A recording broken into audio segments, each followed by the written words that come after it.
Wow naman, Julia Montes at Catherine Bernardo sa fan run ni Alden Richards ang full support. Kung dati nga ay hobby lamang ni Alden ang fan run, ngayon ay it turns to be his new advocacy na. Dahil hindi nga nagtagal ay isinakatuparan na ni Alden ang kanyang planong fun run for a cause. Nakaagad namang sinuportahan ng napakarami niyang showbiz at non-showbiz friends. Ang magiging beneficiary nga ng fun run na ito ay ang MovieWorks Welfare Foundation or MOWEL Fund na isa rin si Alden sa mga member.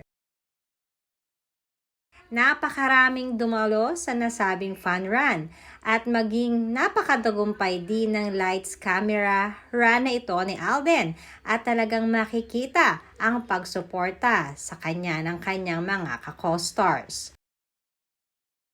Ganun na din ang matalik na kaibigan niya na si Julia Montes na hindi nga inaasahan ni Alden ang pagdating nito at pagsuporta sa kanya.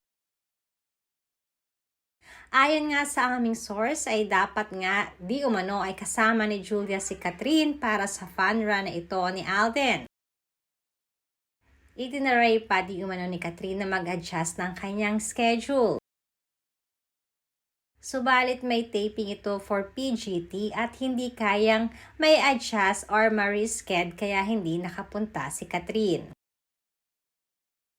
But next time na mag-organize muli si Alden ay pipilitin nga ni Kath na makasama dahil gusto rin itong suportahan ang mga advocacy ganito ni Alden dahil siya mismo ay mahilig din mag-marathon.